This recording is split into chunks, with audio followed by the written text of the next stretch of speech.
नित्यं ध्यायन्ति योगिनः कामदं मोक्षदं चैवोंकाराय नमो नमः।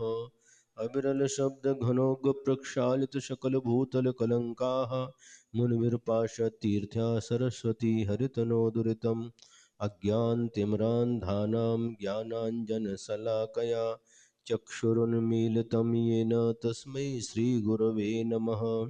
परम गुरुभ्यो नमः। परम्पराचार्य गुरुभ्यो नमः। सकलकलशविध्वंसकं श्रेयसां परिवर्धकं धर्मसम्बन्धकं भवजीवमनः प्रतिबोधकारकम् इदं शास्त्रं श्री कार्तिकेयानुप्रेक्षाणां ध्येयम् अस्य मूलग्रन्थकर्तारः श्रीसर्वज्ञदेवाः तदुत्तरग्रन्थकर्तारः श्रीगणधरदेवाः प्रतिगणधरदेवाः तेषां वचोनुसार श्रीमदाचार्यप्रवर श्री कार्तिकेय स्वामिना विरचितं मङ्गलं भगवान् वीरो मङ्गलं गौतमो गणी मङ्गलं कुन्दकुन्दार्यो जैनधर्मोऽस्तु मङ्गलं सर्वमङ्गलमाङ्गल्यं सर्वकल्याणकारकं प्रधानं सर्वधर्माणां जैनं जयतु शासनम् कोटिशतं द्वादशैव कोट्यो लक्षाण्यशीतित्रधिकानि चैव पञ्चाशदष्टौ च सहस्रसङ्ख्या मेतच्छ्रुतं पञ्चपदं नमामि अरिहन्तभासयत्थं गणहरदेवीं गन्ध्यं सम्मं प्रणमामि भक्तियुक्तो सुदनानमहो वयं शिरसा इच्छामि बन्ते सुदवती काउशुगो कौतुसालुचिम अंगो अंगो पैनय पावडय पर्यम्मि सुत्पणमाणि योग पुब्बगय चूलिया चेव सुतथै त्वयि धम्म काह्यं सनिच्च कालमञ्चेमि पूजेमि वन्दामि नमोंसामि दुःखखौ कमखौ बोहेलाओ सुगै गमनं समाहि मरणं जिनगुण संपत्ति हो मध्यम पौर्वाणिक स्वाध्याय वेलायां पूर्वाचार्यानुक्रमेण सकल कर्म क्षयार्थं भाव पूजा वंदना स्तव समेतं श्रीमदाचार्य भक्ति कायोत्सर्गं करोम्यहम्।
श्रुतजलधिपारगेभ्यः स्वपरमतविभावना पटुमतेभ्यः सुचरितपोनिधिभ्यो नमो गुरुभ्यो गुणगुरुभ्यः छत्तीसगुणसमग्रे पञ्चव्याचारकरणसन्दर्शे शिष्यानुग्रह कुशले धम्मायिरेशया वन्दे गुरुभक्त्यसंयमेनया तरन्ति संसारसायरं घोरं छिन्नन्ति अट्टकम्मं जम्मनमरणं न पावन्ति ये नित्यं व्रतमन्त्रहोमनिरता ध्यानाग्निहोत्राकुलाः षट्कर्माभिरतास्तपोधनधनाः साधुक्रियाः साधवः शीलप्रावरणा गुणप्रहरणाश्चन्द्रार्कतेजोदिकाः मोक्षद्वारकपाटपाटनभटाः प्रीणन्तो मां साधवः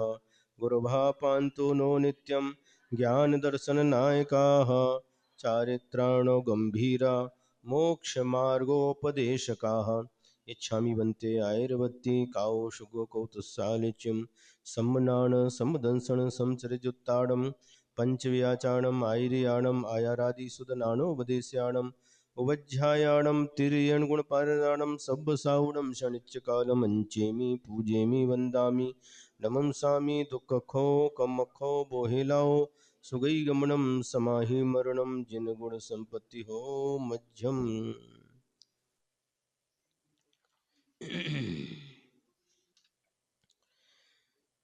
त्योः वर्णतिलयं देवं वन्दे तात्योः वणिन्दपरे पूज्यं ओच्छम् अनुपेहाओ भवीय जनानंद जननीयो।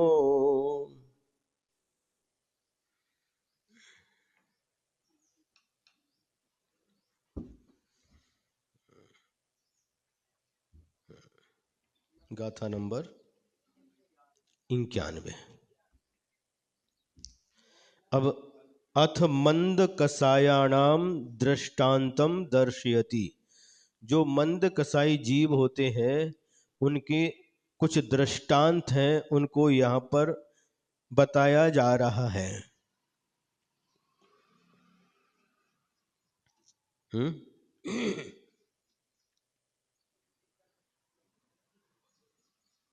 पहले कहा था मंद कसाई से शुभाश्रव होता है और तीव्र कसाई से अशुभ आश्रव होता है।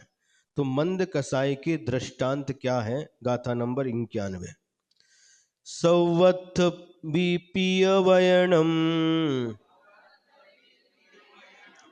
दुर्वयने दुज्जने विखम करणम सब्बे सिम गुण गहनम मंद कसायान दिठंता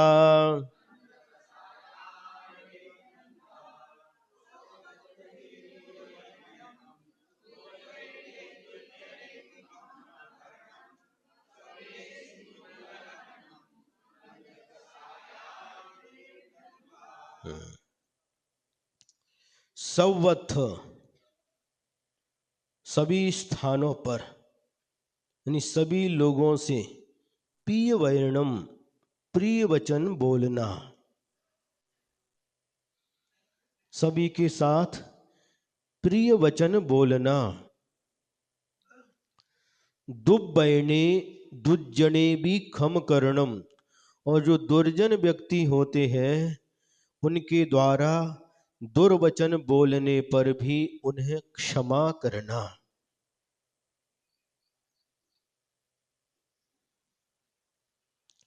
सब्बेसिम गुण गहनम, और सभी लोगों के गुणों को ग्रहण करना।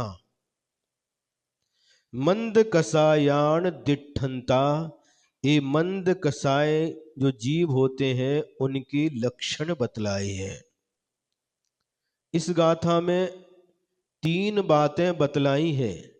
जो मंद कसाई जीव होते हैं उसके 3 लक्षण बतलाए हैं। पहला, सभी लोगों से प्रिय वचन बोलना। दूसरा, दुर्जन के द्वारा दुर्वचन बोलने पर भी उसे क्षमा करना। और तीसरा, सभी के गुणों को ग्रहण करना। गुण ग्रहण का भाव रहे नित, दृष्टि न दोषों पर जावे। सर्वत्र अपि प्रिय वचनम दुर्वचने दुर्जने अपि क्षमा करणम सर्वेषां गुण ग्रहणम मंद कसायाणाम दृष्टांताः। ये सभी मंद कसाय जीवों के दृष्टांत हैं। टीका, मंद कसायाणाम स्वच्छ कसायाणाम जीवानाम दृष्टांताः उदाहरणानि। ये मंद कसाई जीव के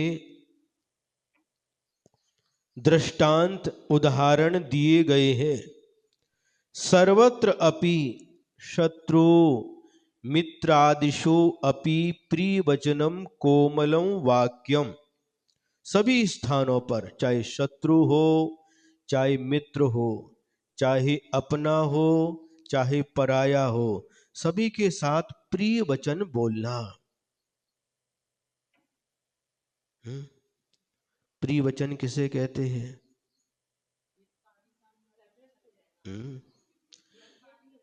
हितकारी अलग है और प्रिय अलग है।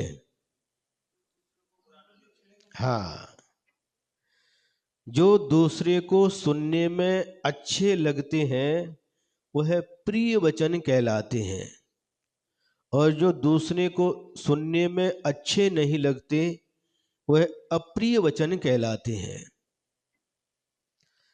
प्रिय वचन के साथ साथ जो दूसरे का हित करने वाले हैं,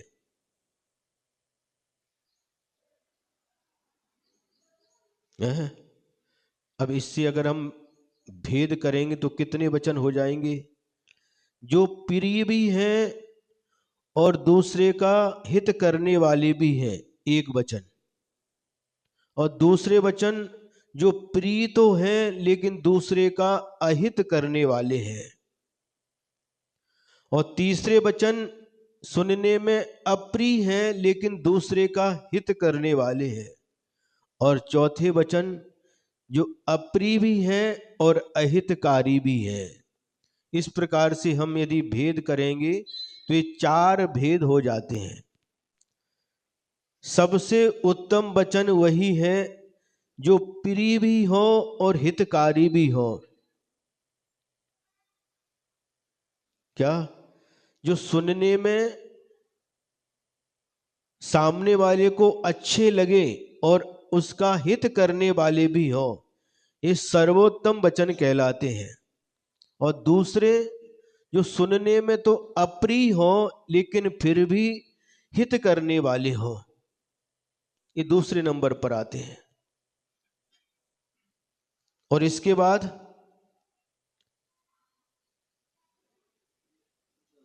बोलने में तो सुनने में तो प्रिय हो लेकिन अहितकारी हो, और जो सुनने में भी अप्रिय हो और परिणाम में भी अहितकारी हो। तो पहले और दूसरे वचन का आलंबन लेना चाहिए। सबसे अच्छा यही है जो वचन सामने वाले को सुनने में अच्छे लगते हो, प्रिय लगते हो और उसका हित करने वाले हो, ऐसे वचनों को ही बोलना चाहिए। यही सर्वोत्तम है। और यदि मान लो कभी आवश्यकता पड़े तो अप्रिय वचनों का भी आलंबन ले सकते हैं, लेकिन उसके माध्यम से सामने वाले का हित ही होना चाहिए।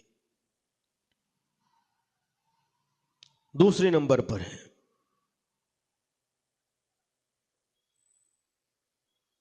समझ में आ रहा है? कभी कभी गुरु महाराज शिष्यों को डांटते हैं।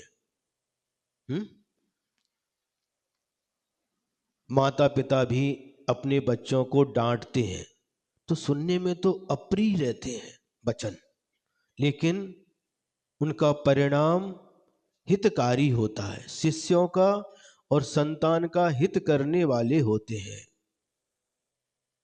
होता कि नहीं?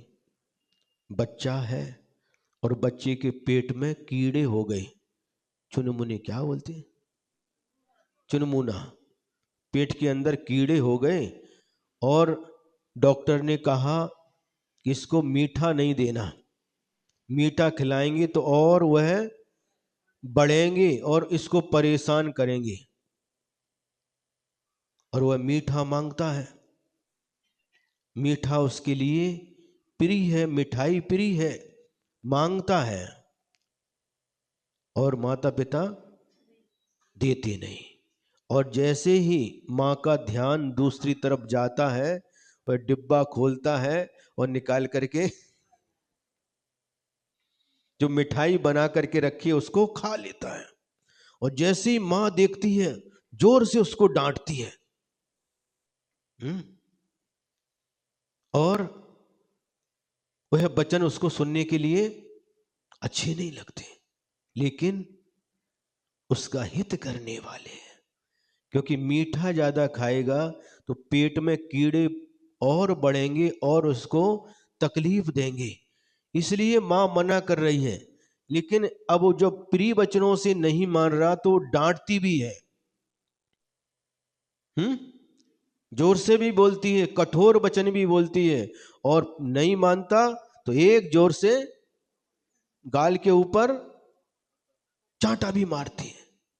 लेकिन उसमें भी उस बालक का, उस संतान का हित छिपा हुआ है।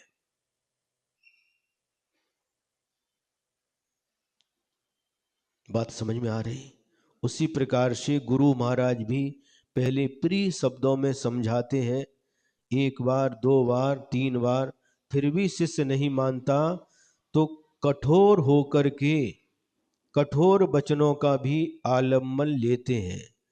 लेकिन फिर भी गुरु के अंदर यही भाव रहता है, इस शिष्य का है हित हो, अहित से बचे, इसकी उन्नति हो, विकास हो, यह समझ करके डांटते हैं।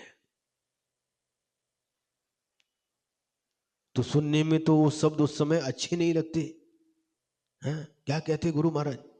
कितनी बार कहना? क्या समझ में नहीं आता? छोटे बच्चे हो क्या? डांट दिया।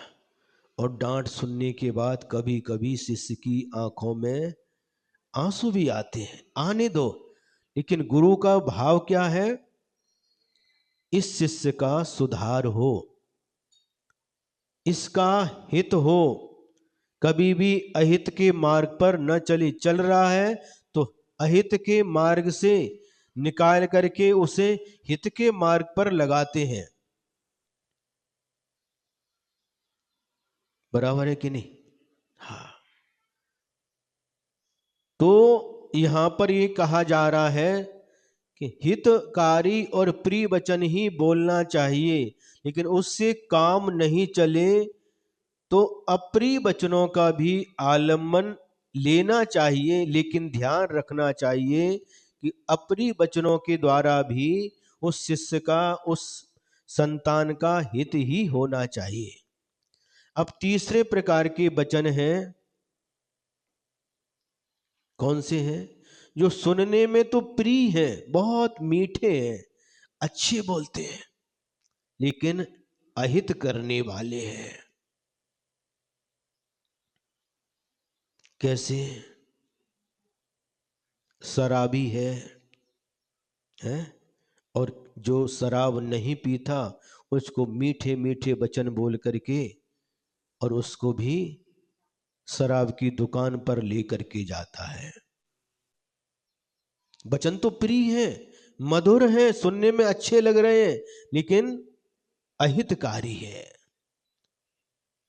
प्रिय वचन बोल रहा है लेकिन उसको अहित के मार्ग पर ले जा रहा है, व्यसनों में फंसा रहा है। तो वह वचन सुनने में प्रिय होने के बाद भी परिणाम में अहितकारी होते हैं।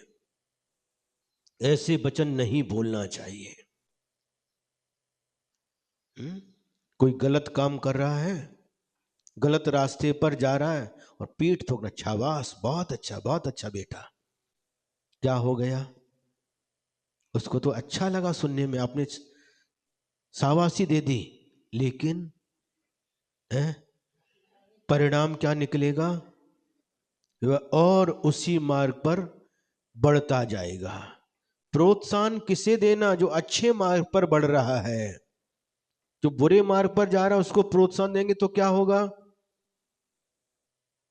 और अहित के मार्ग पर ही आगे बढ़ता चला जाएगा।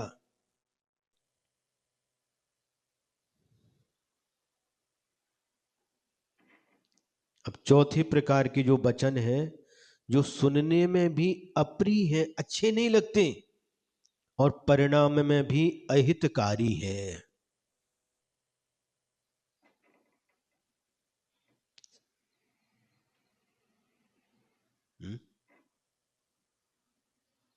सुनने में भी अप्रिय है और परिणाम में भी अहितकारी है। ऐसे वचन कैसे होते हैं? जो वचन पाप की ओर ले जाए, और सुनने में भी कठोर हो। पकड़ो, मार डालो, छोड़ना नहीं। कैसे वचन है? अप्रिय भी है और अहितकारी भी है। ऐसे अंत के जो दो वचन हैं, प्रिय और अहितकारी, और दूसरे अप्रिय और अहितकारी, ऐसे दोनों प्रकार के वचनों का कभी भी आलंबन लेना नहीं चाहिए। सौरभ जी लेट हो गए, एक गाथा निकल गई है। समझ में आ रहा है? अच्छी तरह से। तो यहां पर कह रहे हैं,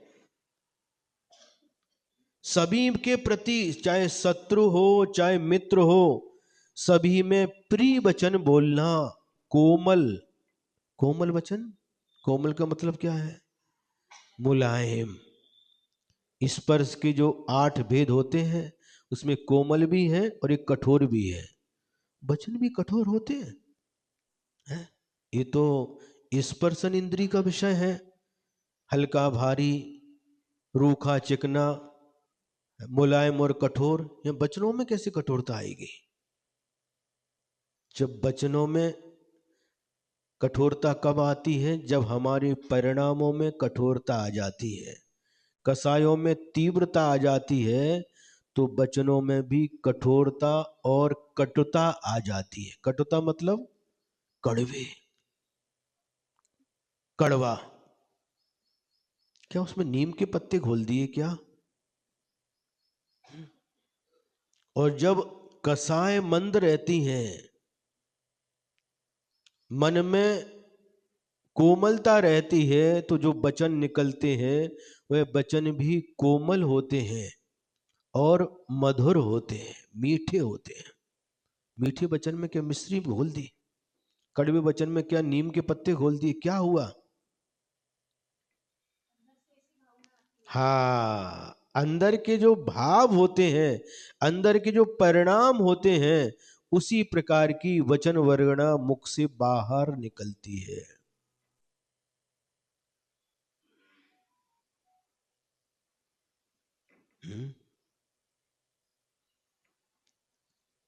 आगे कहते हैं, दुर्वचने दुष्ट वचने उक्ते सती अपि पुनः दुर्जने दुष्ट लोके क्षमा करणम। दुर्वचन, दुष्ट वचन बोलने पर भी पुनः उस दुर्जन व्यक्ति को, दुष्ट लोगों को क्षमा करना। कोई दुष्ट लोग हैं, दुर्वचन बोलते हैं, बुरा बोलते हैं, तो उसे क्षमा करना।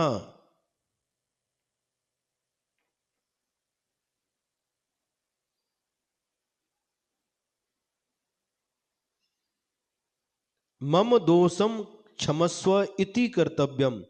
मेरे दोष क्षमा करो, यह कर्तव्य होता है।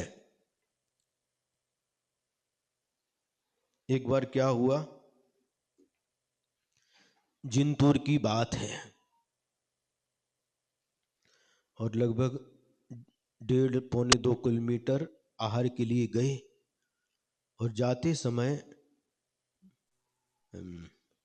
बस स्टैंड के आसपास की बात है, कोई बच्चे अपशब्द बोलने लगे। देख करके अपशब्द बोलने लगे, और जो साथ में चल रहे थे बच्चे, उन्हें अपशब्द, उनको कुछ बोलने लगे। हमने उनको कुछ बोले, कुछ बोलना नहीं। और फिर किसी ने आकर के पीछे से धक्का देने का प्रयास किया, छू लिया आकर के। हमने कहा अभी यहाँ पर मन में विचार आया, अभी यहाँ पर कुछ करना ठीक नहीं। मुस्कुराए और जहाँ चौके थे उस तरफ गए, और घूम करके आकर के मंदिर के पास आकर के अंजलि छोड़ दी, क्योंकि वो छूने वाले कौन है पता नहीं है। यदि वहां पर अंजलि छोड़ते तो और कुछ विवाद बढ़ सकता था। जो बच्चे थे अपने साथ में चलने वाले मारपीट भी कर सकते थे, इसलिए मन उनके यहाँ ठीक नहीं, अंजलि तो वहीं छोड़ना था, लेकिन अभी यहाँ विवाद बढ़ सकता है, इसलिए कुछ नहीं बोले और बच्चों से इशारा किया चलो साथ में, और घूम घाम करके आकर के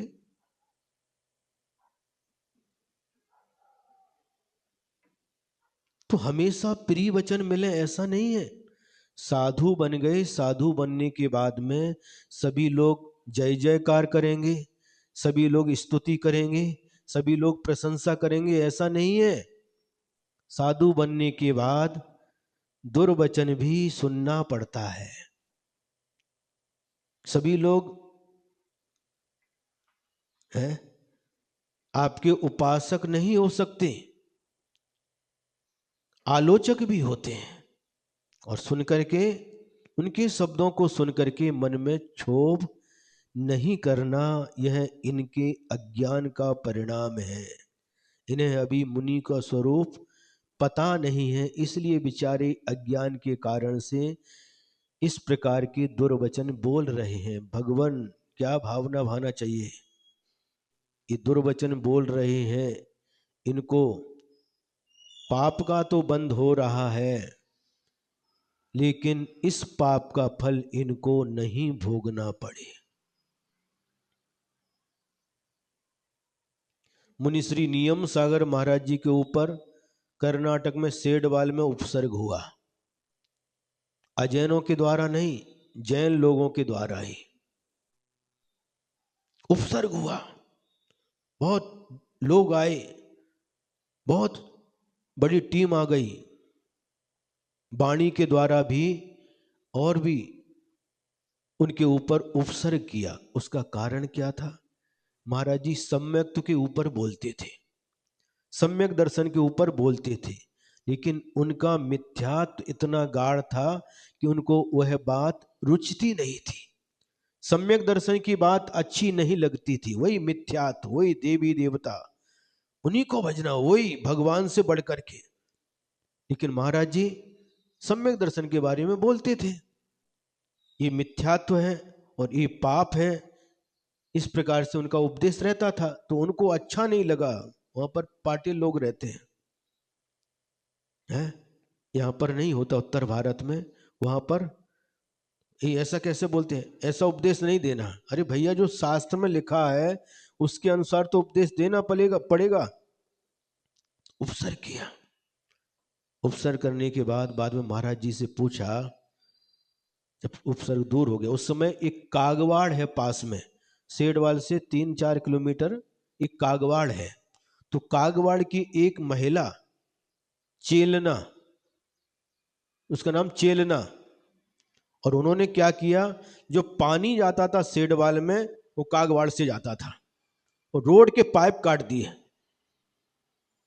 पानी नहीं देंगे तुमको, और अकेली महिला आकर के खड़ी हो गई रक्षा के लिए।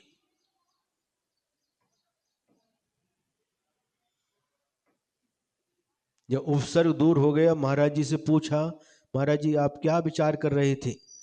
तो हम तो यही सोच रहे थे, इस उपसर्ग के माध्यम से, दुर्भावों के माध्यम से इन लोगों को जो पाप कर्म का बंध हो रहा है, हे भगवान इनको इस पाप कर्म का फल नहीं भोगना पड़े। इसे कहते क्षमा। दुबैने भी दुजने दुबैने भी क्षमा करणम, दुर्जन व्यक्ति के दुर्वचन सुन करके भी उन्हें क्षमा करना।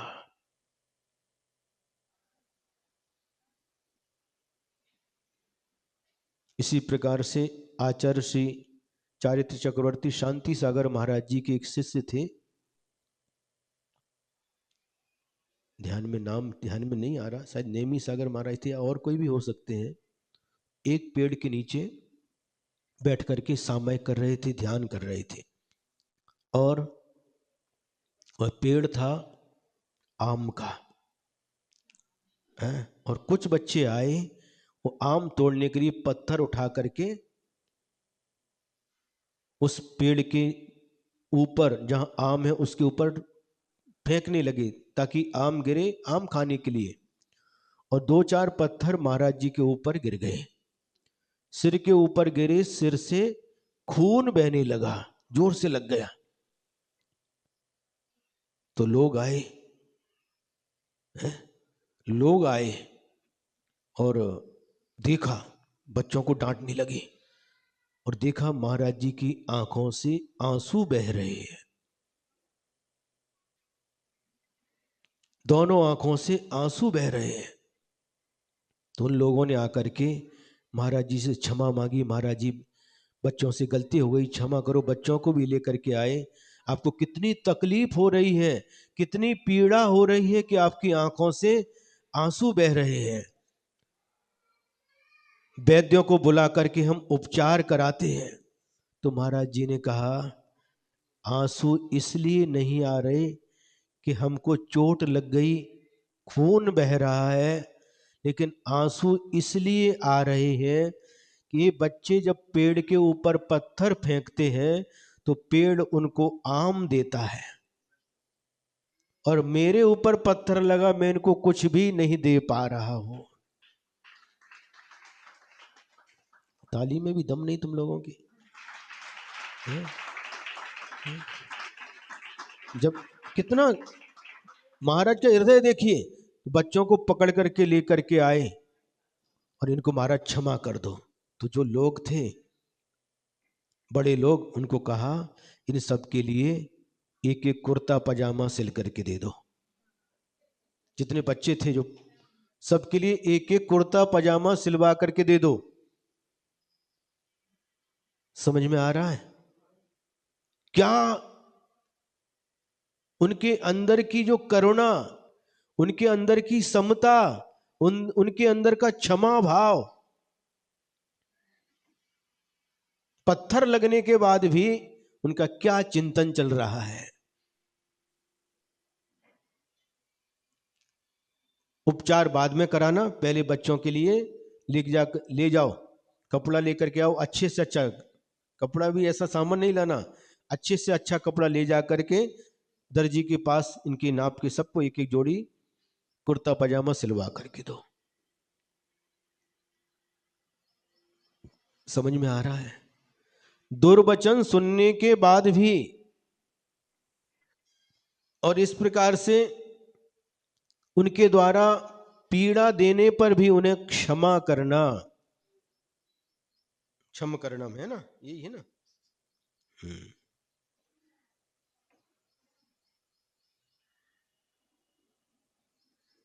मम दोषम क्षमस्व इति कर्तव्यम, मेरा दोष क्षमा करो, यह कर्तव्य है।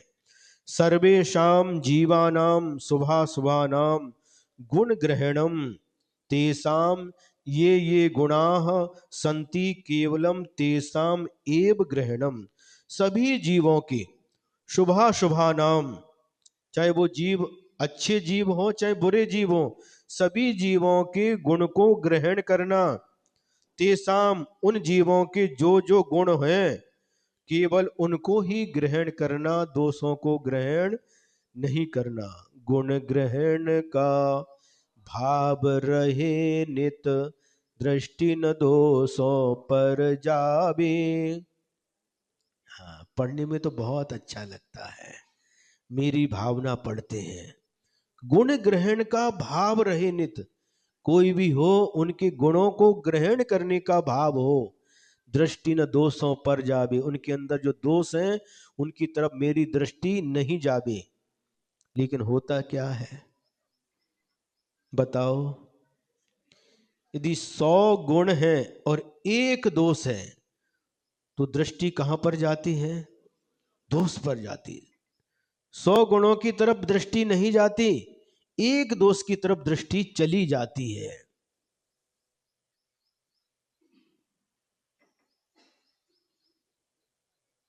समझ में आ रहा है? मां होती है और उसका बेटा चाहे कैसा भी हो, देखने में कुरूप है, काना है, अंधा है, बहरा है, मूक है, विकलांग है, कैसा भी हो, लेकिन मां मूर्ख भी हो, अपने बेटे को हमेशा क्या बोलती है? राजा बेटा। समझ में आ रहा है? और दूसरे का बेटा सर्वांग सुंदर है, गुणवान है और होशियार भी है, कभी उसको राजा बेटा नहीं बोलती। बोलती है? अपने बेटे को राजा बेटा बोलना यह मोह का परिणाम है,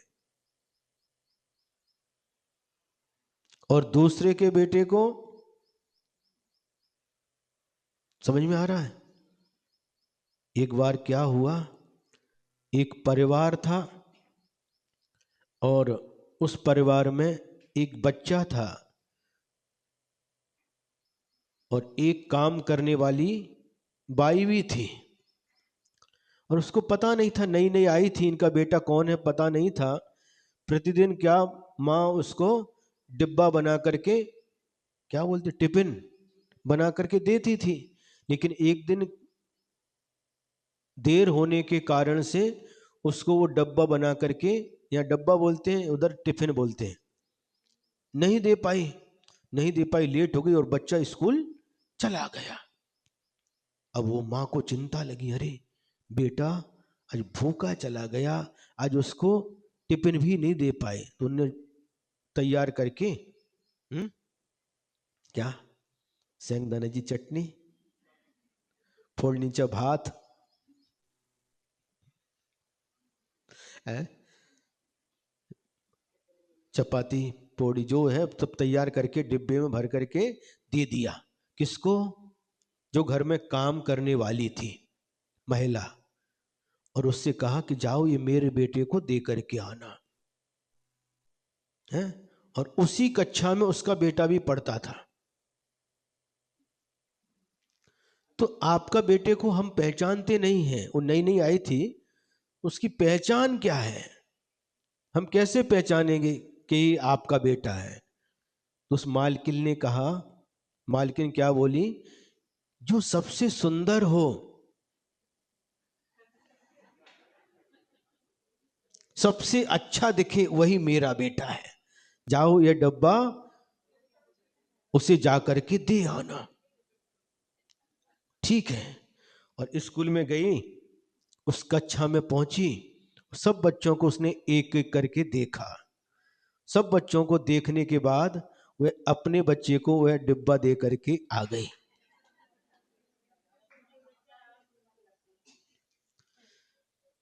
जब स्कूल छूटा, छुट्टी हो गई, बच्चा घर आया, माँ मुझे बहुत जोर से भूख लगी है, भोजन दो। क्यों, स्कूल में नहीं खाया क्या? नहीं, अरे हमने तो भेजा था। तो उसको बुलाया। कौन को? जिसके हाथ से डिब्बा भेजा था उसको बुलाया, और बुला कर कहा, क्यों डिब्बा दे करके नहीं आई? हाँ मैं दे करके आई हूं। किसको दे करके आई?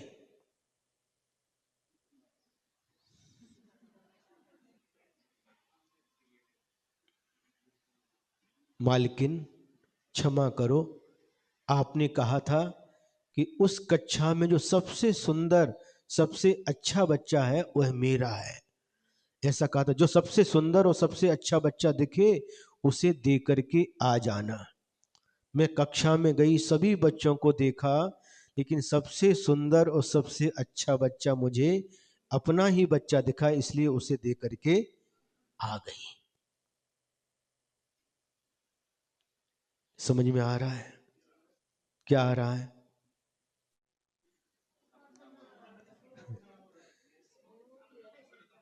है? अपना बाबू है, दूसरे का बाबिया। तो ये क्या है? मोह है। यहां पर कह रहे सर्वेशाम गुण ग्रहणम, सभी के गुणों को ग्रहण करना। देखिए संसार में ऐसा कोई भी प्राणी नहीं है जिसके अंदर सारी की सारी बुराइयां हो, एक भी अच्छाई ना हो।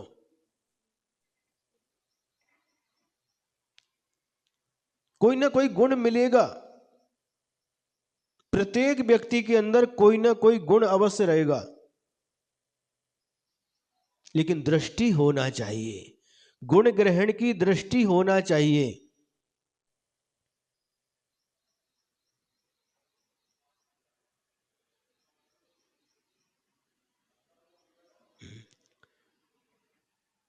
जोंक होता है, एक जोंक, एक कीड़ा होता है, गाय के भैंस के स्तन में रहता है और वहां पर दूध भी रहता है और सड़ा गला खून भी रहता है, लेकिन वह खून ही पीता, दूध नहीं पीता। तो जिनकी दृष्टि दोष ग्रहण की होती है, वे जोंक की भांति बहुत सारे गुण हैं, फिर भी उन गुणों की तरफ उनकी दृष्टि नहीं जाती। एकाध दोष है, उन्हीं दोषों की तरफ उनकी दृष्टि चली जाती है और दोषों को ही ग्रहण करते हैं। लेकिन यहां पर कह रहे हैं जो मंद कसाई जीव होगा वह दोषों को ग्रहण नहीं करेगा, किंतु गुणों को ही ग्रहण करेगा। एक बार गुरु द्रोणाचार्य ने युधिष्ठिर को बुलाया और कहा कि जाओ, पूरे भारत में भ्रमण करना है और ऐसे व्यक्ति को देख कर के लाना है कि जिसके अंदर सारे के सारे दोष हो, एक भी गुण न हो। 1 वर्ष का तुम्हें समय दिया जाता है। फिर दुर्योधन को बुलाया और उनसे कहा, जाओ, पूरे भारतवर्ष की तुमको यात्रा करना है और एक ऐसे व्यक्ति को पता लगा करके आओ जिसके अंदर सारे के सारे गुण हो, एक भी दोष ना हो।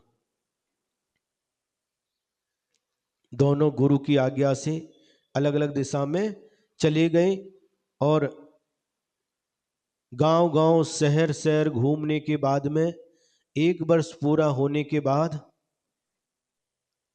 युधिष्ठिर आते हैं, द्रोणाचार्य गुरु को प्रणाम करते हैं और गुरुदेव उनसे पूछते हैं, क्यों 1 वर्ष पूरा हो गया, ऐसा कौन व्यक्ति मिला कि जिसके अंदर सारे के सारे दोष हो, एक भी गुण न हो। तो युधिष्ठिर ने हाथ जोड़ दिए, गुरुदेव मुझे पूरे भारत में एक भी ऐसा व्यक्ति नहीं मिला जिसके अंदर सारे के सारे दोष हो, एक भी गुण ना हो।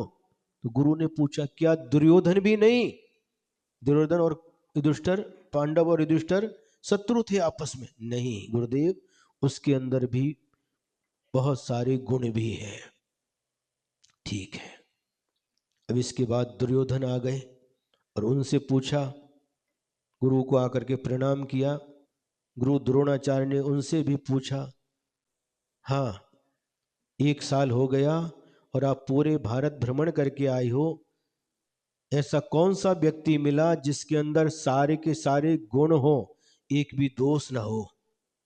हाँ गुरुदेव, मैं गांव गांव शहर शहर जाकर के पूरा 1 वर्ष तक घूमा हूं, मुझे एक भी व्यक्ति ऐसा नहीं मिला जिसके अंदर सारे के सारे गुण हो, एक भी दोष ना हो। तो गुरुदेव ने कहा, क्या मैं भी नहीं? तो दुर्योधन क्या बोला, नहीं गुरुदेव क्षमा करो, आपके अंदर भी एक दोष है, आप पक्षपात करते हो, पांडवों को अधिक चाहते हो। समझ में आ गया? जिसकी दृष्टि गुणग्राही होती है उसको प्रत्येक व्यक्ति में गुण नजर आते हैं, और जिसकी दृष्टि दोषग्राही होती है उसको गुणवान अच्छे अच्छे व्यक्तियों में भी दोष दिखाई देता है।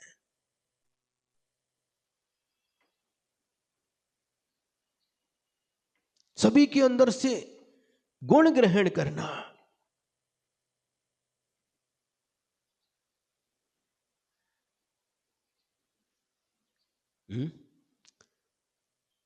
शत्रु के अंदर भी यदि कोई गुण है तो उसको भी ग्रहण करना चाहिए, और मित्र के अंदर भी कोई दोष है तो उनको छोड़ देना चाहिए, गुरु के अंदर भी कोई दोष है तो उनको छोड़ देना चाहिए, गुणों को ग्रहण करना चाहिए। ये दृष्टि जब हमारे भावों में निर्मलता होती है, परिणामों में उज्ज्वलता होती है, कसाय मंद होती है, तभी यह दृष्टि हो पाती है। घर घर की कहानी है, सासूबाई है, 2-3 सूनबाई है, क्यों? प्रत्येक घर में देख लो, उनको अधिक जाती है, उनको अधिक जाती इस सबके अनुभव की बात है कि नहीं? एक के प्रति ज्यादा जरा झुकाव हो गया तो दूसरे उसके प्रति ईर्ष्या करने लगती है। हम इतना काम करते हैं और वो उनको ही चाहती है, उनकी ही प्रशंसा करती है। होता कि नहीं? बताओ। होता है?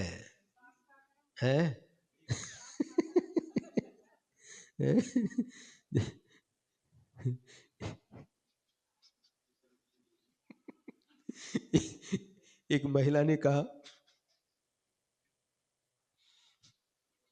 क्या कहा? महाराज जी, पहले हमारा जीवन अपनी सास की आज्ञा का पालन करते करते निकल गया,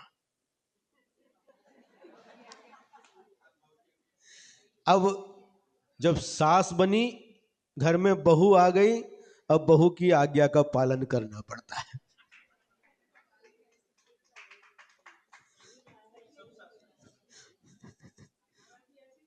सास बन करके आई है, सही है? देखो ये लोग समर्थन कर रहे हैं। सभी का ऐसा नहीं होता, लेकिन बहुतायत से ऐसा होता है। जमाना ऐसा हो गया, पहले बहू पहले उठती थी, सास बाद में। बहू के हाथ की सास खाती थी, बहू आने के बाद में उसको बस बहू के हाथ का भोजन करती थी। अब बहू आ गई, सास के हाथ का भोजन नहीं करती, फिर होटल पर। कितनी विचित्रता आ गई देखो। और उसने आकर के कहा, तो हमको सुनकर के हंसी आ गई। पहले सास की आज्ञा का पालन करते करते जिंदगी निकल गई, अब जब सास बनी तो बहू की आज्ञा का पालन करना पड़ता है? पंचम काल तो पहले भी था, है? अरे सब जगह जॉब थोड़ी करती हैं। हाँ। तो उनके अंदर भी जो गुण हैं उनको ग्रहण करना। और एक बात और बताएं, घर में बेटी भी है और बहू भी आई है, तो माँ का झुकाव झुकाव बेटी की तरफ रहता है? बेटी यदि गलती करती है तो उसे गलती नहीं लगती, और बहू क्यों? एक कांच का गिलास रखा था और एक दिन बेटी के हाथ से छूट गया, या नीचे रखा था, पैर से टकराया और फूट गया। तो मां कहती, बेटी बेटा कोई चोट तो नहीं लगी है? कोई चोट तो नहीं लगी? कोई बात नहीं, ठीक है। और एक दिन वही एक वैसा ही गिलास बहू के पैर से टकरा करके फूट जाता है।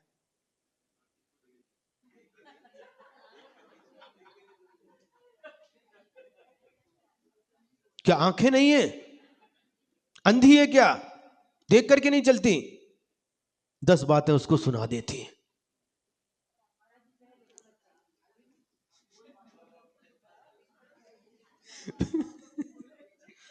ये बता रहे पहले बोल सकते थे महाराज, अब नहीं बोल सकते।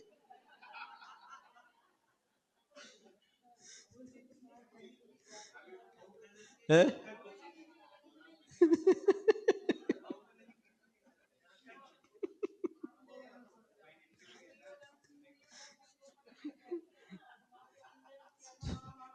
तो बेटी के भी गुण ग्रहण करना, बहू के अंदर भी कोई गुण है तो ग्रहण करना। आचार्य शांति सागर महाराज जी थे तो कहते थे, क्या बोलते थे वो, यदि एक छोटा बच्चा भी आकर के मुझे आगम की बात दिखाएगा तो उसकी बात को भी मैं स्वीकार करूंगा, उसकी बात का भी मैं सम्मान करूंगा। कभी ऐसा अहंकार नहीं होना चाहिए मैं बड़ा हूं, उनकी बात कैसे माने। यदि उसके अंदर भी हित की बात छिपी है, अपने हित के विषय में बोल रहा है, उसकी बात को भी स्वीकार करना चाहिए। ये मंद कसाई जीव के लक्षण है। एक ही गाथा हो गई आज तो 9 बज गए। चलो आगे लेते हैं। प्रत्येक प्राणी के अंदर कोई ना कोई गुण है, उस गुण को ग्रहण करना चाहिए। रिवीजन कर लो एक बार। क्या हो गए? 3 बातें हो गई। जो मंद कसाई जीव है, जिनके द्वारा पुण्य कर्म का आश्रव होता है, उनके लक्षण क्या है?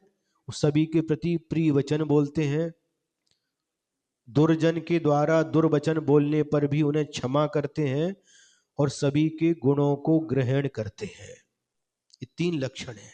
अब देखिए, आप अपने अपने अंदर झांक करके देखिए, दूसरे के अंदर नहीं झांकना, अपने अपने अंदर झांक करके देखिए हमारे अंदर इनमें से कौन कौन से गुण हैं। अब मंद तीव्र कसाई के चिन्ह बता रहे हैं। अपपसंसन करणम पूज्येषु भी दोष गहन शीलतम वेर धरणम च स्वेरम तिब्ब कसायान लिंगाणी।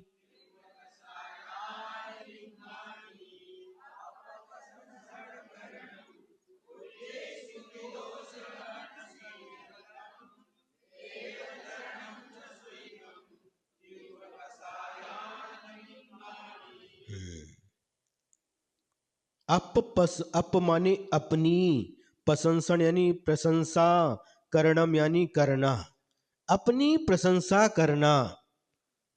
तीव्र कसाई जीव के लक्षण क्या बता रहे हैं? पहला लक्षण है अपनी प्रशंसा करना। दूसरा लक्षण है पूज्येषु, जो पूज्य पुरुष होते हैं उनमें वी यानी उनमें भी दोष गहन शीलतम, दोष ग्रहण करने का स्वभाव होना। पूज्य पुरुषों में भी दोष निकालना, ये दूसरा लक्षण है। बेर धरणम च स्वेरम, और बहुत काल तक, स्वेरम माने बहुत काल तक, बेर यानी बैर, धरणम धारण करना, किसी भी जीव के साथ बहुत समय तक वैर धारण करना। तिब्ब यानी तीव्र, कसायान जो कसाय वाले जीव हैं उनके लिंगानी, लिंग है, लक्षण है, चिन्ह है, तो ये भी 3 है। कौन कौन से? अपनी प्रशंसा करना, पूज्य पुरुषों में भी दोष निकालना, दोष लगाना, और बहुत समय तक बैर धारण करना। ये 3 चिन्ह तीव्र कसाई जीव के होते हैं। आत्म प्रशंसन करणम पूज्येषु अपि दोष ग्रहणशीलत्वम वैर धरणम च सुचिरम तीव्र कसायाणाम लिंगानि। तीव्र कसायाणाम लिंगानि लिंगयति लिंगानि चिन्हानि उदाहरणानि इति यावत्। क्या? तीव्र कसाई जीव के ये लिंग कहो, चिन्ह कहो, ये एक ही बात है। उनके चिन्ह है। केशाम किनके? तीव्र कसायाणाम अस्वच्छ कसायाणाम, जो तीव्र कसाय जिनके पाई जाती है, ऐसे जीवों के ये 3 लक्षण हैं, 3 लिंग हैं, 3 चिन्ह हैं। तानी कानी, वे कौन कौन से हैं? आत्म प्रशंसन करणम, आत्मनः स्वकीयस्य प्रशंसनम, स्वमाहात्म्य उद्घाटनम, स्वगुण प्रकाशनम च तस्य करणम कर्तव्यम। यानी अपनी अपनी प्रशंसा करना, अपने महात्म्य को, अपनी महिमा को सबके सामने उद्घाटित करना। इसको हिंदी में कहते हैं अपने मुंह मियाँ मिट्ठू बनना। ऐसे ही बोलते हैं? क्या बोलते हैं? हाँ, अपने मुंह मियाँ मिट्ठू बनना, ऐसी कहावत है हिंदी में। अपने मुंह से अपनी प्रशंसा करना, अपने अंदर छोटा सा भी गुण है उसको बड़ा चढ़ा करके कहना, सरसों के बराबर गुण है उसको पर्वत के बराबर बना करके बोलना, अपनी प्रशंसा करना। कई लोगों का स्वभाव होता है वो दूसरों की प्रशंसा सुन नहीं पाते और अपनी प्रशंसा ही करते जाते हैं। मैं ऐसा हूं, मैं वैसा हूं, मैंने ऐसा किया, मैंने ये किया, मैंने ये किया, मैंने ये किया, मैं बकरी की तरह करते रहते हैं। क्यों हंस रहे भाई? है? है? हाँ, वही तो मैं बोल रहा हूं।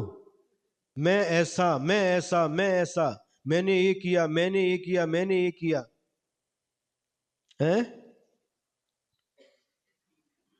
है? तो ये अपने गुणों की प्रशंसा करना और दूसरे के गुणों को सहन नहीं करना। दूसरे की प्रशंसा सहन नहीं होती,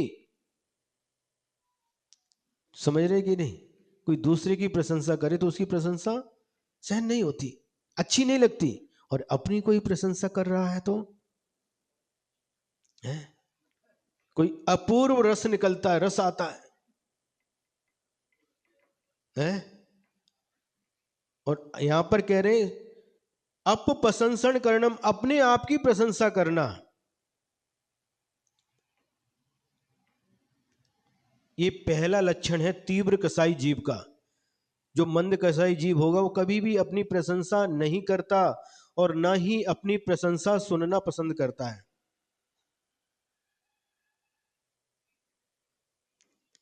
अपि पुनः, और दूसरा लक्षण क्या है? पूज्येषु गुरु आदिषु दोष ग्रहणशीलत्वम अवगुण ग्रहण स्वभावत्वम। जो पूज्य पुरुष हैं गुरु आदि में दोष ग्रहण करना, उनमें दोष लगाना, गुरु में भी दोष निकालना, ये तीव्र कसाई जीव के लक्षण है।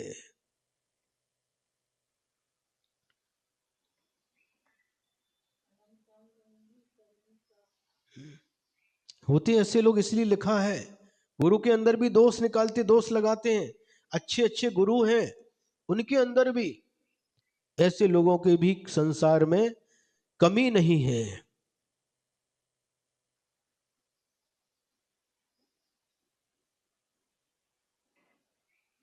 जो लोग आज चारित्र चक्रवर्ती आचार्य शांति सागर महाराज जी को लेकर के जय जयकार करते हैं, उनकी पुण्यतिथि मनाते हैं, समाधि दिवस मनाते हैं, वो पहले कोई शांति सागर महाराज को पत्थर फेंके उनके ऊपर। पता है आपको कहां पर? उसी सेडवाल में। पढ़ो इतिहास। कांजीपंथी भी थे उस समय, अरे महाराज ऐसा पाठा है, ये होना चाहिए। पढ़ो पत्रिकाएं, पुरानी पत्रिकाएं, क्या क्या है। पूज्य पुरुषों में भी दोष निकालना, उनको दोष लगाना, इस प्रकार का जिसका स्वभाव है, ये तीव्र कसाई जीव का लक्षण है।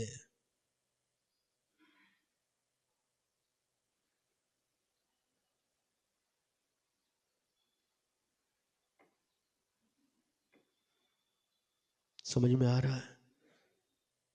आचार्य शांति सागर महाराज को नहीं छोड़ा, आचार्य गुरुदेव विद्यासागर महाराज को नहीं छोड़ा। बड़े बड़े गुरुओं में भी दोष लगाना, दोष ग्रहण करना।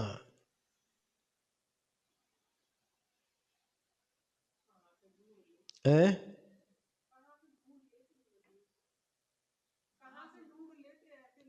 हाँ, वही तो उनका स्वभाव है। तीव्र कसाई जीव के लक्षण है जिनके द्वारा वह निरंतर पाप कर्म का ही बंध करता रहता है।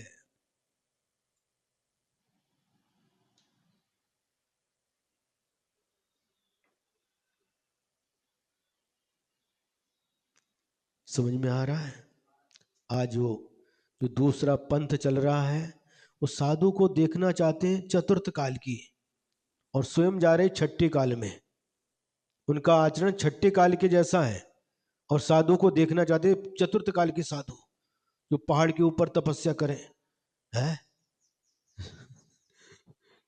सर्दी के समय नदी के किनारे तपस्या। चतुर्थकालीन साधु को आज पंचम काल में ढूंढ रहे हो, है, और स्वयं छठे काल में जा रहे हैं, छठे काल का आचरण कर रहे हैं। क्या होगा? भगवान उनको भी सद्बुद्धि प्रदान करे।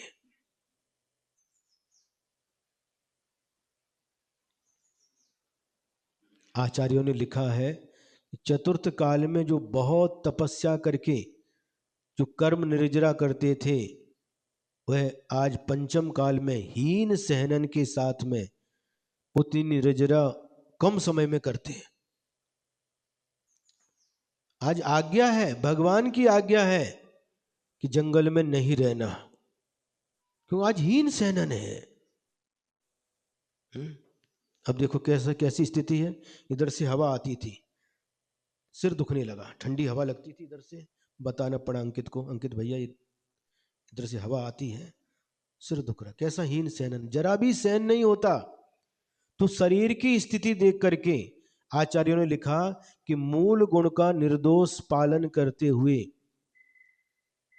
सबसे पहले मूल गुणों का निर्दोष पालन करना, उत्तर गुण यदि पालन होते हैं तो करना, नहीं होते तो कोई बात नहीं, ये अनिवार्य है।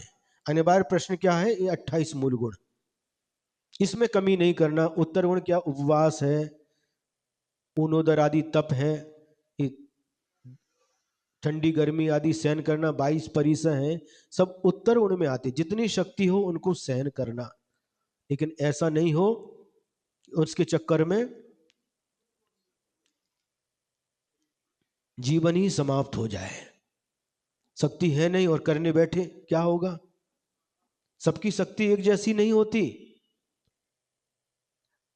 है। चंद्रप्रभु सागर महाराज जी हैं हमारे संघ में, विनीत सागर जी के साथ रहते थे, अभी आचाश्री के पास में है। वो जब से दीक्षा ली, एक आहार एक उपास, एक आहार एक उपास, चाहे गर्मी हो, सर्दी हो, ठंडी, कुछ भी हो। और 3 बार सिंह निष्क्रिय व्रत किए उन्होंने। एक बार हुपरी में किया था, एक बार शायद औरंगाबाद में किया है, एक बार पलटन में किया। 3 बार सिंह निष्क्रिय व्रत किए। इतने तपस्वी साधु हैं,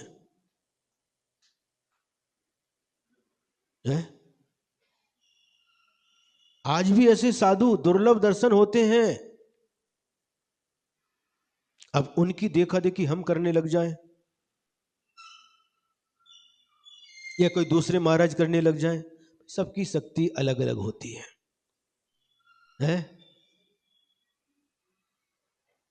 एक बाहुबली महाराज थे दक्षिण में, उनकी एक शिष्या थी सर्वज्ञ श्री माता जी, सर्वज्ञमती माता जी। बारामती में उन्होंने कुंथलगिरी में सिंह ऋषि व्रत किए और बीच में ही समाधि हो गई। आचार्य विशुद्ध सागर महाराज जी के संग में एक मुनि थे प्रत्यक्ष सागर जी, सागर में उनने भी इसी प्रकार से उपवास किए, बीच में उनकी समाधि हो गई। आचार्य जी सुनाते थे, अजमेर में आचार्य धर्म सागर महाराज जी का संघ का चातुर्मास हुआ और एक आर्यका ने 32 उपवास किए और देखा देखी 3 माताओं ने और कर लिए 32 उपवास। एक 28वें दिन चली गई, एक 30वें दिन गई, 3 आर्यकाओं की समाधि हो गई।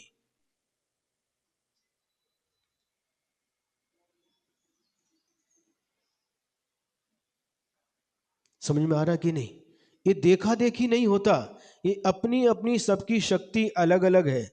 वीर्यांतराय कर्म का क्षयोपशम सबका अलग अलग होता है। इसलिए कहा कीजिए शक्ति प्रमाण, अपनी अपनी शक्ति के अनुसार ही व्रत तप आदि करना चाहिए, देखा देखी नहीं करना चाहिए।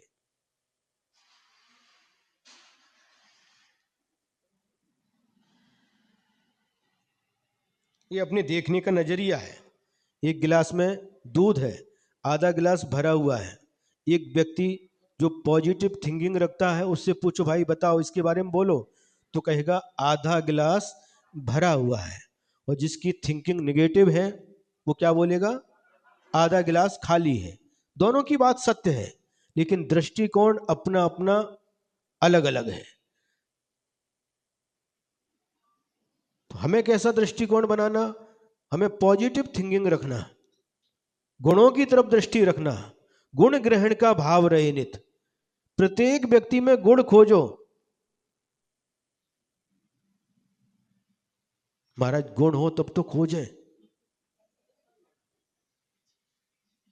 क्यों भाई औथन कर, गुण हो तो खोज। अरे भैया तुम्हारी दृष्टि में गुण आएंगे तो तभी आप गुण खोज पाओगे।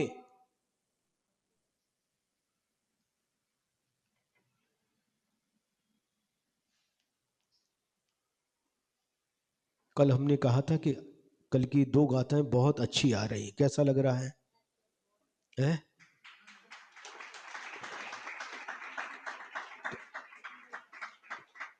ये सब जो तीव्र कसाय के लक्षण हैं, इनके द्वारा पाप प्रकृतियों का बंध होता है।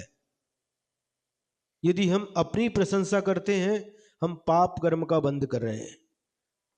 पूज्य पुरुषों में हम दोष निकाल रहे हैं, पाप कर्म का बंध हो रहा है। और तीसरा क्या है? हाँ, यदि ज्यादा समय तक हम किसी के साथ बैर भाव रखते हैं तो भी पाप कर्म का बंध होता है। किसी के साथ बैर भाव नहीं रखना। मेरम मध्यम न केनवी, मेरा किसी के साथ बैर भाव नहीं है, सभी मेरे मित्र हैं। मिट्टी में सब भूदेशु, संसार में जितने प्राणी हैं सभी मेरे मित्र हैं, सभी मेरे मित्र हैं, एक भी मेरा शत्रु नहीं है। भाव तो करो। हाँ बोलते तो हैं, और जैसे ही कोई आकर के बाजू में बैठ गया और मान लो वो कौन है, जाऊबाई है अपनी, वो देखते ही ऐसे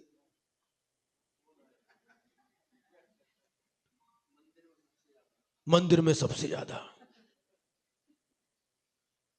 बिल्कुल। तो ये क्या है? ये तीव्र कसाई जीव के लक्षण हैं, इनके द्वारा पाप कर्म का ही बंध होता है। हमें पाप कर्म का बंद करना है या पुण्य कर्म का बंद करना है? पाप कर्म का बंद करना है तो ये गाथा है, और पुण्य कर्म का बंद करना तो ऊपर की गाथा है। आप देख लीजिए, एज यू लाइक।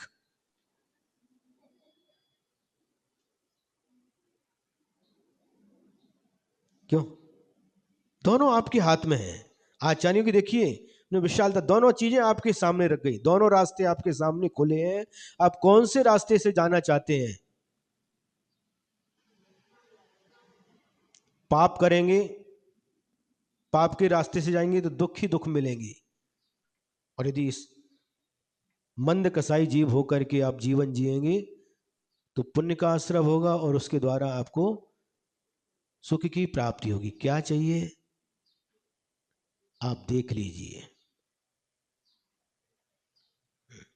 कहां तक पहुंच गए? हो गया?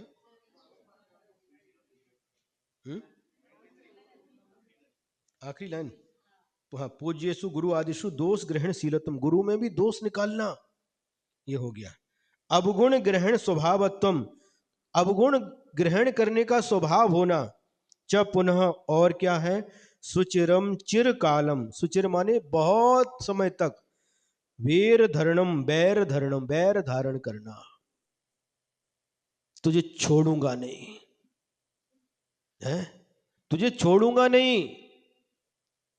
पाताल में भी जाकर के छिप जाएगा तो तेरे को निकाल करके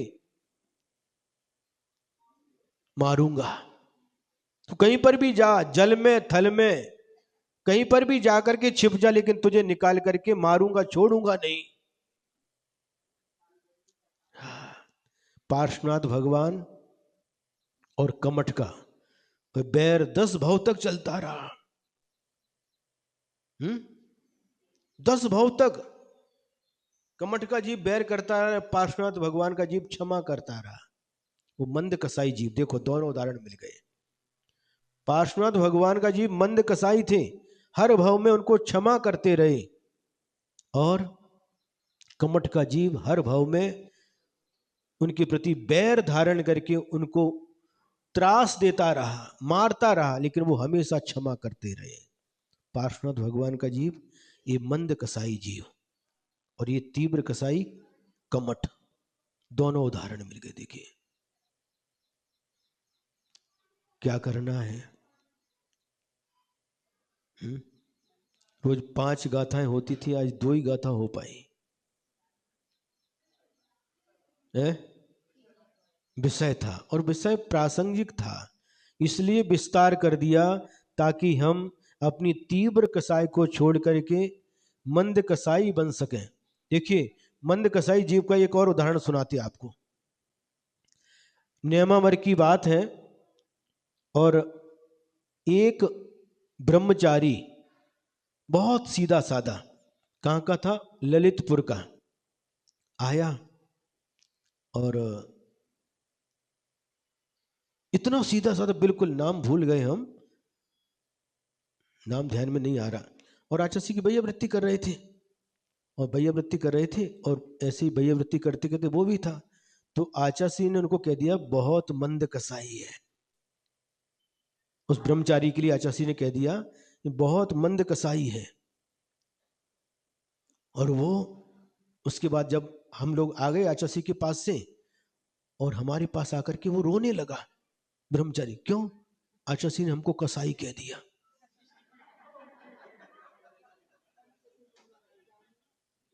कसाई का मतलब क्या है, हैं? जो प्राणियों की हिंसा करता है उसे कसाई बोलते हैं, और हमारे पास आकर रोने लग, क्या क्या हो गया, आचार्य ने हमको कसाई कह दिया। हमें कसाई क्यों कहा आचार्य ने? फिर उनको समझाया, कसाई नहीं कहा, मंद कसाई कहा। महाराज जी ये क्या होता है, मंद कसाई भी उनको पता नहीं, इतना सीधा साधा, समझ में आ रहा कि नहीं? हाँ, फिर हमको समझाया ये क्रोध मान माया लोभ ये कसाय कहलाती हैं, और जिनकी कसाय कम होती हैं उसको मंद कसाई। आप चाची ने आपको अच्छा कहा है, अच्छा, फिर समझ में आया, फिर ठीक है।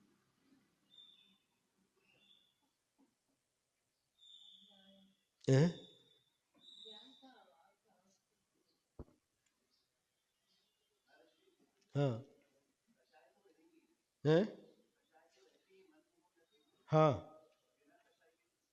है, बिना कसाई के जीव तो वो 10वें गुण स्थान के ऊपर, 10वें कसाई तक सूक्ष्म लोभ रहता है 10वें गुण स्थान में। क्या करना भैया, चलो कर लेते हैं, क्यों टाइम है कि नहीं?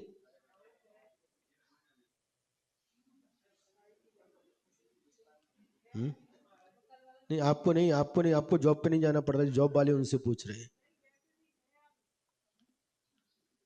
हैं, बोलो,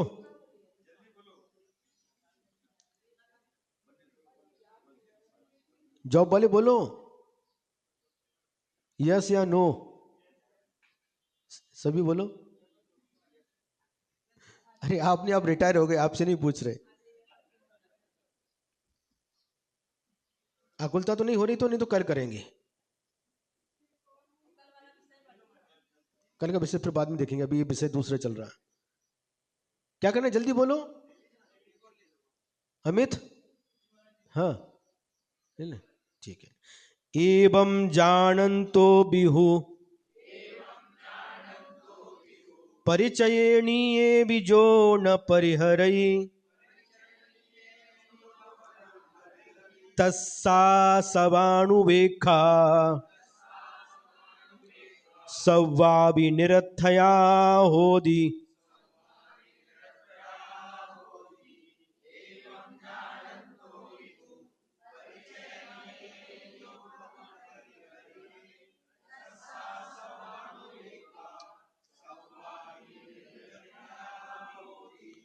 एवं जानन्तो बिहु, एवं माने इस प्रकार, जो पीछे की गाथा में बताया है उस प्रकार, जानन्तो भी जानते हुए भी, हु माने जो निश्चय से, परिचरणीय भी जो न परिहरे, जो छोड़ने योग्य कसाय आदि हैं, बैर आदि हैं, उनको नहीं छोड़ता।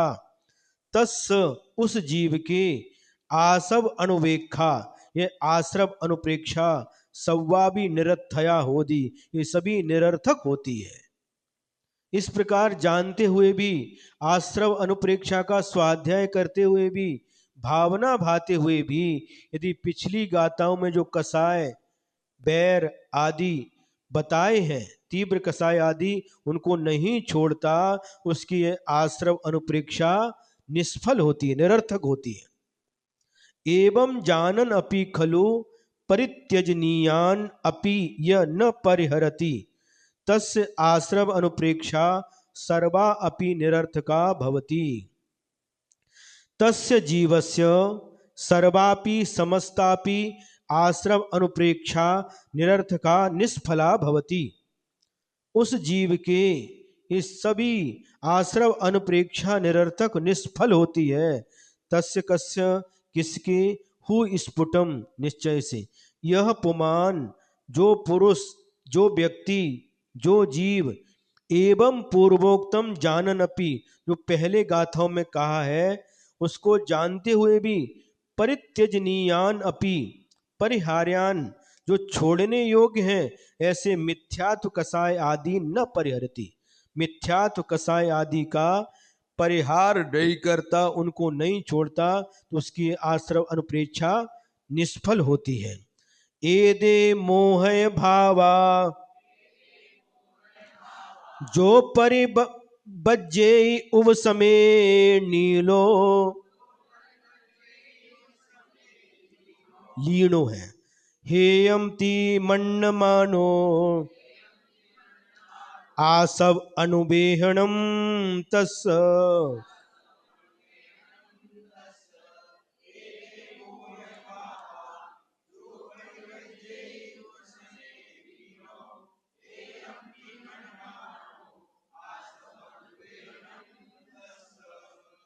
एदे माने ये, मोह है भावा, मोह से उत्पन्न भावों को जो व्यक्ति परिवज्यई छोड़ देता है, और उव समय लीनो, उपसम भाव में लीन हो जाता है। हेयम इति मन्य माना, इन सभी परिणाम जो हे हैं, कषाय मोह आदि के भाव, इनको हे जान करके छोड़ देता है और उपशम भाव में लीन हो जाता है। तस्, उसके आसव अनुबेहणम, आश्रव अनुप्रेक्षा होती है। एतान मोहज भावान यह परिवर्जयति उपशमे लीनः हेयम इति मन्यमानः आश्रवानुप्रेक्षण तस्य।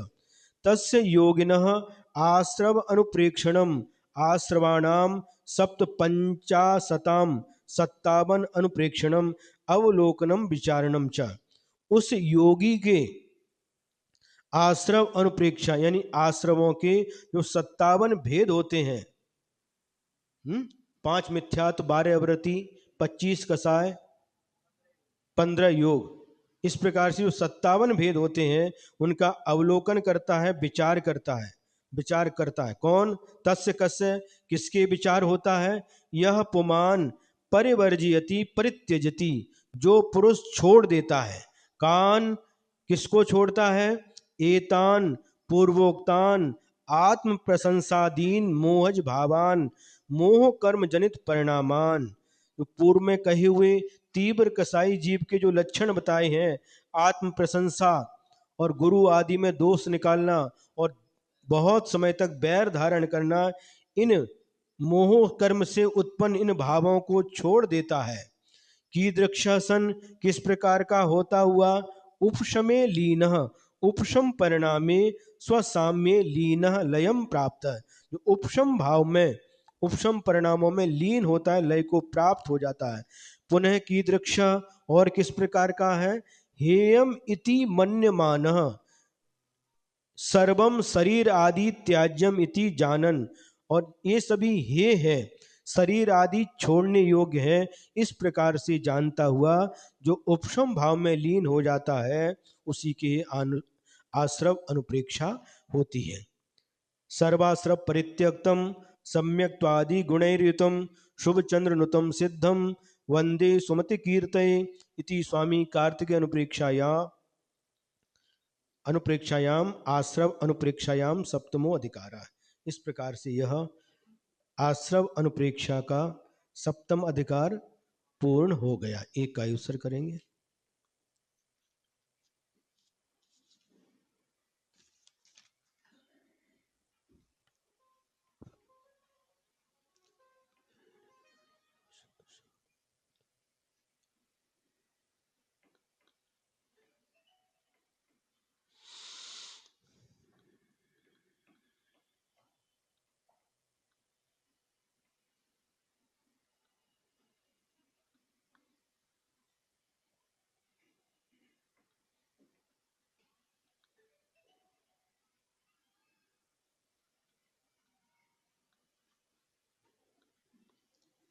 यदर्थमात्रा पदवाक्यहीनं मया प्रमादाद्यदि किञ्चनोक्तं तन्मे क्षमित्वा विदधातु देवी सरस्वती केवलबोधलब्धिं।